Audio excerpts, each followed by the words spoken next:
نحمده ونصلي على رسوله الكريم اما بعد فاعوذ باللہ من الشیطان الرجیم بسم اللہ الرحمن الرحیم۔ معزز سامعین و سامعات، السلام علیکم ورحمۃ اللہ وبرکاتہ۔ آج کے اس بیان میں آپ سبھی کو بتاؤں گی کہ ماہ شعبان المعظم کی 15ویں شب یعنی شب برات کی رات جو فاتحہ کی جاتی ہے وہ فاتحہ کس کے نام پر کی جاتی ہے، اور شب برات کی رات قبرستان جانا کیسا ہے اور کہاں سے ثابت ہے،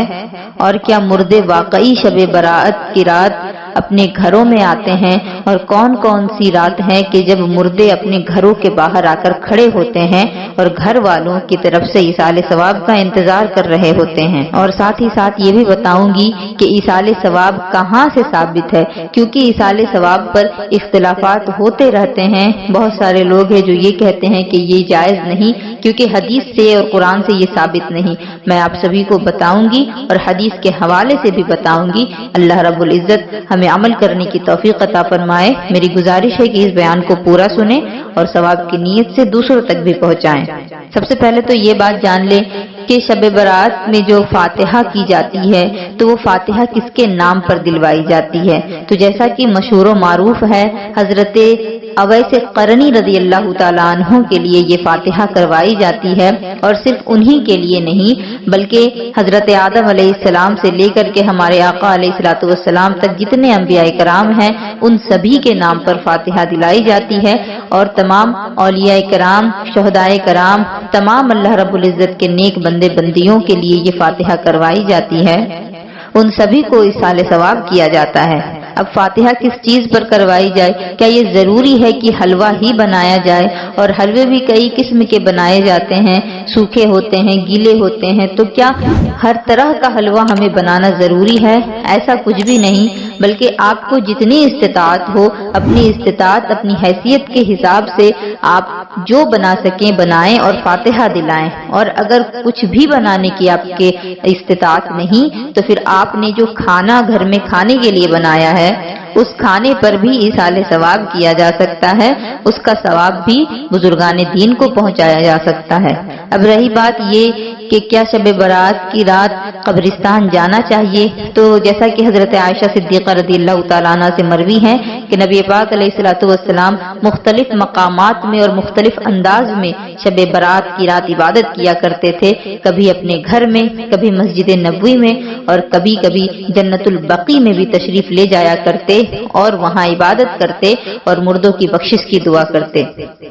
پیارے آقا علیہ الصلوۃ والسلام سے قبروں کی زیارت کرنا ثابت ہوا ہے، لہذا مسلمان جو زیارت قبور کرتے ہیں یہ بالکل جائز ہے، شرعاً اس میں کوئی حرج نہیں۔ لیکن اب جانے کی جو کیفیت ہے اس میں آج کل کچھ اختلافات ہے، کیونکہ جو آج کے نوجوان ہیں وہ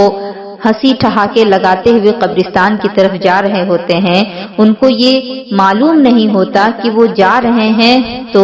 دارالآخرت کی جانب جا رہے ہیں، وہ ایسے گھر کی طرف جا رہے ہیں جہاں سے پھر جو وہاں جاتا ہے وہاں سے واپسی پھر کسی کی ممکن نہیں، لیکن وہ جا رہے ہوتے ہیں اگر قبروں پر ایصال ثواب کی نیت سے بھی، تو رستے میں بھی انہیں چاہیے کہ وہ درود پاک اللہ کا ذکر کرتے ہوئے جائیں، تاکہ پورا رستہ جو وہ اپنے گھر سے قبر تک جانے کے لیے چلیں وہ پورا رستہ ان کے لیے گواہی دے قیامت کے دن کہ یہ مجھ پر چل رہا تھا تو اللہ کا ذکر کر رہا تھا اور نبی پاک پر درود پڑھ رہا تھا، نہ کہ یہ کہے کہ یہ تو قبرستان کی طرف جا رہا تھا لیکن پھر بھی ہنسی اور ٹھہاکے لگاتا ہوا جا رہا تھا، دوستوں کے ساتھ ہنسی مذاق اور گالی گلوچ کرتے ہوئے جا رہا تھا۔ اللہ اکبر! ہمیں چاہیے کہ ہم قدم قدم پر نیکی کریں، نیکی کا کوئی بھی موقع ہم اپنے ہاتھوں سے جانے نہ دیں، اور خاص طور پر ان راتوں میں جن کو اللہ رب العزت نے عبادت کے لیے خاص کیا ہے، جن کو شرف دیا ہے، جن کو فضیلت دی ہے،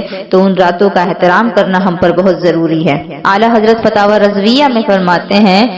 کہ مردے اپنے گھروں میں آتے ہیں شب برات کی رات، عاشورہ کی رات، ہر جمعہ کی رات اور عیدین کی رات میں مردے اپنے گھروں کے باہر آ کر کھڑے ہوتے ہیں اور اپنے گھر والوں کی طرف سے بھلائی کی آس لگائے رہتے ہیں، لہذا چاہیے کہ ہر جمعرات یعنی کہ جمعہ کی جو رات ہوگی اس رات ضرور بالضرور اپنے گھر کے جو مرحومین ہیں ان سبھی کے لیے ایصال ثواب ضرور کریں، تاکہ وہ آپ کی طرف سے مایوس ہو کر کے نہ لوٹیں، بلکہ وہ جو چاہ رہے تھے وہ انہیں مل جائے، کیونکہ مرنے کے بعد اب اعمال نہیں کیے جا سکتے، اب اعمال کا سلسلہ ختم ہو چکا ہے۔ اب مردے جو ہیں ان تک اگر کسی چیز کے ذریعے سے فائدہ پہنچ سکتا ہے تو ان کی اولاد کے ذریعے سے جو ایصال ثواب ہوگا وہ اسی کے ذریعے سے اس سے فائدہ حاصل کر سکتے ہیں۔ اب رہی یہ بات کہ جو لوگ کہتے ہیں کہ ایصال ثواب چیز نہیں بلکہ شریعت میں اس کی کوئی حیثیت نہیں، یا پھر شریعت اس کی کہیں سے اجازت نہیں دیتا، ہمارے آقا سے یہ کہیں سے ثابت نہیں، تو میں بتانا چاہوں گی ابو داؤد شریف کی حدیث موجود ہے کہ ایک صحابی آئے نبی پاک علیہ الصلوۃ والسلام کی بارگاہ میں اور کہتے ہیں یا رسول اللہ، میں اپنی ماں کے لیے، مرحومہ ماں کے لیے ایصال ثواب کرنا چاہتا ہوں، تو میں اس کے لیے کیا کروں کہ اس کا فائدہ اسے پہنچے؟ نبی پاک علیہ الصلوۃ والسلام نے انہیں کہا کہ تم پانی کا صدقہ کرو، تو پھر اس نے اپنی ماں کے لیے ایک کنواں کھدوایا اور اس کنویں سے لوگوں کو فائدہ پہنچاتا رہا۔ اسی طرح سے ایک بہت مشہور حدیث ہے کہ اگر کسی نے کسی بھلائی کا ایجاد کیا، یعنی کسی اچھے کام کا ایجاد کیا، تو پھر اس ایجاد کرنے والے کو جو ثواب ملے گا وہ تو ملے گا ہی، اور جو لوگ بھی اس بھلائی کے کام کو کریں گے، قیامت تک جتنے بھی لوگ کریں گے ان سب کو بھی اس کا ثواب پہنچے گا، اور ان سب کے ثواب کے برابر اس ایجاد کرنے والے کو، یعنی جس نے بھلائی کے کام کا آغاز کیا تھا، شروع کیا تھا، اس کو اس کا ثواب ملتا رہے گا۔ یہاں تک کہ یہ بات بھی حدیث میں بتائی گئی کہ روئے زمین پر قیامت تک جتنے بھی قتل ہوں گے ان تمام قتل کی سزا میں حابیل جو ہے وہ بھی برابر کا حصے دار ہوگا، کیونکہ دنیا میں سب سے پہلا قتل جو ہے وہ قابیل نے اپنے بھائی حابیل کا کیا تھا، تو اس گناہ کو اس نے رواج دیا، سب سے پہلے قتل کا گناہ اس نے اپنے سر پر لیا۔ اب قیامت تک جتنے بھی قتل ہوں گے ان تمام گناہوں میں قابیل کا بھی حصہ ہوگا۔ تو جب گناہوں کے بارے میں یہ بات موجود ہے تو نیکیوں کا بھی وہی حال ہے کہ اگر کسی نے کسی اچھے کام کی شروعات کی ہے تو وہ کام جب تک چلتا رہے، اگرچہ اس کام کو شروع کرنے والا دنیا سے چلا ہی کیوں نہ جائے، اس کا ثواب اسے پہنچتا رہے گا ایصال ثواب کی صورت میں، جب تک وہ اچھا کام دنیا میں ہوتا رہے گا۔ اسی لیے کہا جاتا ہے کہ اپنے بچوں کو دین کی تعلیم دیں، اچھی تعلیم دیں، تاکہ ہمارے مرنے کے بعد ہمارے جو اولاد ہیں، ہمارے جو بچے ہیں، وہ ہمارے لیے صدقہ جاریہ کا کام کر سکیں، صدقہ جاریہ بن سکیں، کیونکہ اگر ہم اپنے بچوں کو دین کی تعلیم دیں گے تو پھر وہ ہمیں ضرور یاد رکھیں گے، اگرچہ ہم مر کر مٹی میں ہی کیوں نہ مل جائیں، وہ ہم پر ایصال ثواب کرتے رہیں گے، اور اگر وہ نہیں بھی کریں گے لیکن اگر انہوں نے جو دین کی تعلیم حاصل کی وہ اگر اپنے علم کو دوسروں تک پہنچاتے ہیں تو اس علم کے دوسروں تک جانے کی بنیاد پر بھی ایصال ثواب اس شخص کو ملتا رہے گا جس نے اپنے بچے کو عالم دین بنایا۔ اب میں آپ کو یہاں ایک واقعہ بتانا چاہوں گی۔ حضرت علامہ ابو عبداللہ محمد بن احمد مالکی قرطبی رضی اللہ تعالیٰ عنہ نقل کرتے ہیں کہ حضرت سیدنا حسن بصری رضی اللہ تعالیٰ عنہ کی خدمت بابرکت میں حاضر ہو کر ایک عورت نے عرض کی کہ میری جوان بیٹی فوت ہو گئی ہے، کوئی طریقہ ارشاد ہو کہ میں اسے خواب میں دیکھ لوں۔ آپ نے اسے عمل بتایا۔ اس نے اپنی مرحومہ بیٹی کو خواب میں تو دیکھا، مگر اس حال میں دیکھا کہ اس کے بدن پر تارکول کا لباس، گردن میں زنجیر اور پاؤں میں بیڑیاں ہیں۔ یہ ہیبت ناک منظر دیکھ کر کے وہ عورت کانپ اٹھی۔ اس نے دوسرے دن حضرت سیدنا حسن بصری رضی اللہ تعالیٰ عنہ کو خواب سنایا۔ سن کر کے آپ بہت مغموم ہوئے، لیکن کچھ عرصے کے بعد حضرت سیدنا حسن بصری رضی اللہ تعالیٰ عنہ نے خواب میں ایک لڑکی کو دیکھا جو جنت میں ایک تخت پر اپنے سر پر تاج سجائے بیٹھی ہے۔ آپ کو دیکھ کر کے وہ کہنے لگی کہ میں اسی عورت کی بیٹی ہوں جس نے آپ کو میری حالت بتائی تھی۔ آپ نے فرمایا کہ اس نے تو بتایا تھا کہ تو عذاب میں مبتلا ہے، آخر یہ انقلاب کس طریقے سے آ گیا، آخر تو جنت کیسے پہنچ گئی؟ وہ مرحومہ بولی کہ قبرستان کے قریب سے ایک شخص گزرا، اس نے مصطفیٰ جان رحمت صلی اللہ تعالی علیہ وسلم پر درود بھیجا۔ اس کے درود پڑھنے کی برکت سے اللہ رب العزت نے 560 قبر والوں سے عذاب اٹھا لیا، جس میں بھی شامل ہوں۔ اس حکایت سے ہمیں ایصال ثواب کی زبردست برکت دیکھنے کو ملتی ہے، اور یہ بھی پتہ چلتا ہے کہ صرف ایک بار درود شریف پڑھ کر کے بھی ایصال ثواب کیا جا سکتا ہے۔ اللہ کی بے پایا رحمتوں کے کیا کہنے کہ اگر وہ ایک درود ہی قبول فرما لے تو اس کے ایصال ثواب کی برکت سے سارے کے سارے قبرستان والوں پر سے عذاب کو اٹھا لیتا ہے۔ سبحان اللہ۔ جن کے والدین یا ان میں سے کسی ایک کا انتقال ہو گیا ہو تو پھر ان کو چاہیے کہ ان کی طرف سے غفلت نہ کرے، ان کی قبروں پر حاضر بھی ہوتے رہیں اور ایصال ثواب بھی کرتے رہیں۔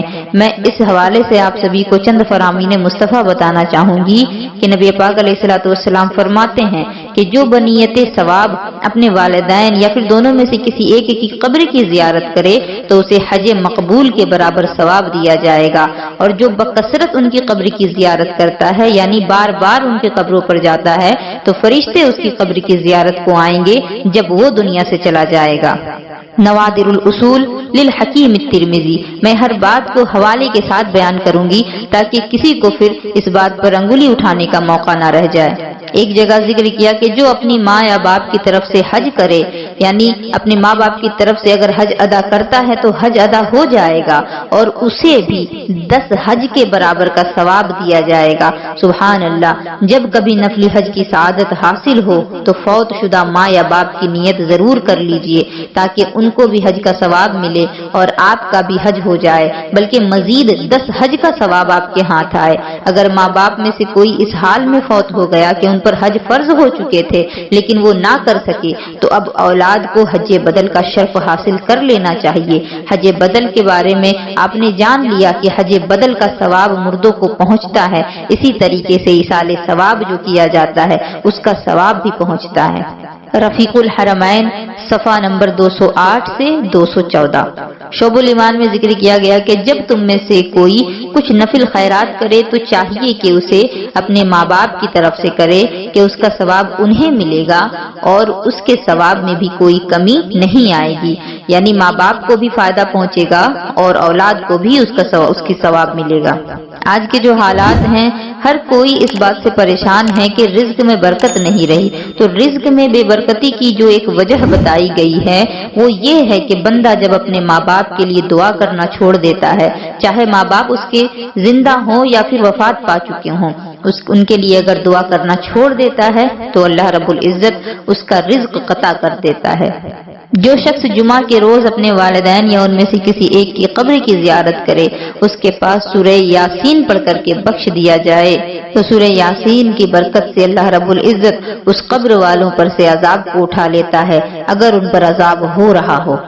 اللہ رب العزت کی رحمتیں بہت بڑی ہیں، جو مسلمان دنیا سے رخصت بھی ہو جاتے ہیں ان کے لیے بھی اس نے اپنے فضل و کرم کے دروازے کھلے ہی رکھے ہیں۔ اللہ عز و جل کی رحمتیں بے پایا سے متعلق ایک ایمان افروز حکایت میں آپ کو بتانا چاہوں گی۔ اللہ رب العزت کے نبی حضرت سیدنا ارمیہ علیہ الصلوۃ والسلام کچھ ایسی قبروں کے پاس سے گزرے جن میں عذاب ہو رہا تھا۔ 1 سال بعد جب پھر وہاں سے گزرے تو عذاب ختم ہو چکا تھا۔ آپ نے بارگاہ خداوندی میں عرض کی، یا اللہ کیا وجہ ہے کہ پہلے ان کو عذاب ہو رہا تھا اب عذاب ختم ہو گیا؟ آواز آئی، اے ارمیہ ان کے کفن پھٹ گئے، بال بکھر گئے، قبریں مٹ گئیں تو میں نے ان پر رحم کیا اور ایسے لوگوں پر میں رحم کیا ہی کرتا ہوں۔ شرح الصدور للسیوطی۔ اس حکایت سے ہمیں یہ بات معلوم ہوتی ہے کہ اگر کسی کا کوئی بھی ایصال ثواب نہ کرنے والا ہو تو اللہ کی ذات ہی اس کے لیے کافی ہے کہ اس کو بخش دے۔ سرکار دو عالم علیہ الصلوۃ والسلام کا ارشاد ہے کہ مردے کا حال قبر میں ڈوبتے ہوئے انسان کی طرح ہوتا ہے کہ وہ شدت سے انتظار کر رہا ہوتا ہے کہ ماں یا باپ یا بھائی یا کسی دوست کی دعا اس کو پہنچے۔ جب کسی کی دعا اسے پہنچتی ہے تو اس کے نزدیک وہ دنیا اور جو کچھ دنیا میں ہے ان چیزوں سے بہتر ہوتی ہے۔ اللہ عز و جل قبر والوں کو ان کے زندہ متعلقین کی طرف سے ہدیہ دیتا ہے، یعنی جو انہوں نے ایصال ثواب بھیجا ہے تو اس کو اللہ رب العزت پہاڑوں کے مانند عطا فرماتا ہے۔ زندوں کا ہدیہ یعنی تحفہ مردوں کے لیے دعائے مغفرت کرنا ہے۔ اس حدیث سے ہمیں یہ بات معلوم ہوئی ہے کہ مرنے والے اپنی قبروں پر آنے جانے والوں کو پہچانتے ہیں، انہیں زندوں کی دعاؤں سے فائدہ پہنچتا ہے۔ جب زندہ لوگوں کی طرف سے ایصال ثواب کے تحفے آنا بند ہوتے ہیں تو ان کو آگاہی حاصل ہو جاتی ہے اور اللہ انہیں اجازت دیتا ہے تو گھروں پر جا کر ایصال ثواب کا مطالبہ بھی کرتے ہیں۔ میرے آقا اعلیٰ حضرت عظیم البرکت علیہم الرحمت الرضوان فتاوی رضویہ میں نقل فرماتے ہیں کہ مومنین کی روحیں ہر شب جمعہ یعنی جمعرات اور جمعہ کے درمیانی رات، روز عید، روز عاشورہ اور شب برات کو اپنے گھر آ کر کے باہر کھڑی رہتی ہیں اور ہر روح غمناک بلند آواز سے ندا کر رہی ہوتی ہے، پکار رہی ہوتی ہے کہ اے میرے گھر والو، اے میری اولاد، اے میرے قرابت دار، صدقہ کر کے ہم پر مہربانی کرو۔ نبی پاک علیہ الصلوۃ والسلام کا فرمان ہے کہ جو کوئی تمام مومن مردوں اور عورتوں کے لیے دعائے مغفرت کرتا ہے، اللہ عز و جل اس کے لیے ہر مومن مرد اور عورت کے بدلے میں 1,00,000 نیکی لکھ دیتا ہے، ایک نیکی لکھ دیتا ہے۔ یہ حدیث اربوں نیکیوں کمانے کا ایک بہت ہی آسان نسخہ ہے، کیونکہ آج دنیا میں روئے زمین پر اربوں خربوں لوگ بس رہے ہیں۔ اگر ہم ان سب کے لیے مغفرت کی دعا کریں گے تو ان سب کے برابر ہمیں اللہ رب العزت اجر عطا فرمائے گا۔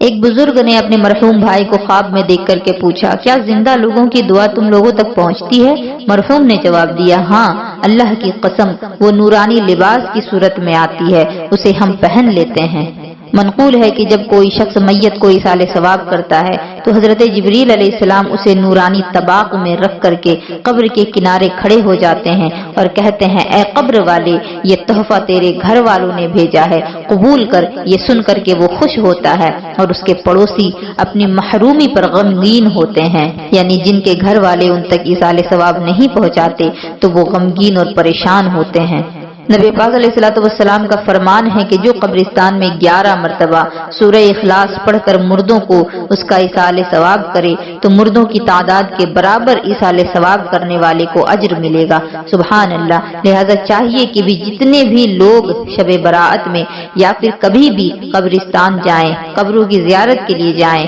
تو وہاں سورہ اخلاص ضرور پڑھیں۔ حضرت سیدنا حماد مکی فرماتے ہیں کہ میں ایک رات مکہ مکرمہ کے قبرستان میں سو گیا، کیا دیکھتا ہوں کہ قبر والے حلقہ در حلقہ کھڑے ہیں۔ میں نے ان سے استفسار کیا اور پوچھا کہ کیا قیامت قائم ہو گئی؟ انہوں نے کہا نہیں، قیامت قائم نہیں ہوئی۔ بات دراصل یہ ہے کہ ایک مسلمان بھائی نے سورہ اخلاص پڑھ کر کے ہم کو ایصال ثواب کیا تھا تو اس ثواب کو ہم 1 سال سے تقسیم کر رہے ہیں۔ سبحان اللہ۔ سورہ اخلاص پڑھ کر کے جو ثواب دیا گیا، جو ایصال ثواب کیا گیا، اس کو 1 سال سے مردے تقسیم کر رہے ہیں لیکن اس کا ثواب ختم نہیں ہو رہا۔ تو پھر ہمیں چاہیے کہ ہم جب بھی قبروں کے قریب سے گزریں تو سورہ اخلاص ضرور پڑھیں، یا جو کچھ بھی ہمیں معلوم ہو، جو کچھ بھی ہمیں آتا ہو، پڑھ کر کے ان قبر والوں کے لیے ایصال ثواب ضرور کریں۔ حضرت سیدنا سعد بن عبادہ رضی اللہ تعالیٰ عنہ نے عرض کی، جیسا کہ میں نے آپ سبھی کو شروعات میں بھی بتایا تھا، انہوں نے عرض کی، یا رسول اللہ صلی اللہ تعالیٰ علیہ وسلم، میری ماں انتقال کر گئی ہے، میں ان کی طرف سے صدقہ اور خیرات کرنا چاہتا ہوں، تو کون سا صدقہ افضل رہے گا؟ سرکار دو عالم صلی اللہ تعالیٰ علیہ وسلم نے ارشاد فرمایا کہ پانی کا صدقہ سب سے بہتر ہے۔ چنانچہ انہوں نے ایک کنواں کھدوایا اور کہا، ہاذہ لأم سعد، یعنی یہ ام سعد کے لیے ہے، یعنی سعد کی ماں کے لیے یہ کنواں ہے، اب جتنے بھی لوگ اس سے پانی پیئیں گے تو اس کا ثواب ان کی ماں کو پہنچے گا۔ ابو داؤد جلد نمبر 2 صفحہ نمبر 180۔ امید ہے کہ جتنی باتیں میں نے آپ سبھی کو بتائی ہیں ان باتوں سے آپ فائدہ ضرور حاصل کریں گے اور اس شب برات اپنے مردوں کو ضرور یاد رکھیں گے، ان سے غافل نہیں ہوں گے اور ان کی ضرورتوں کو پورا کریں گے۔ اللہ رب العزت ہم سبھی کو نیک اعمال کرنے کی توفیق عطا فرمائے۔ وآخر دعوانا ان الحمدللہ رب العالمین وما علینا الا البلاغ۔ السلام علیکم ورحمۃ اللہ وبرکاتہ۔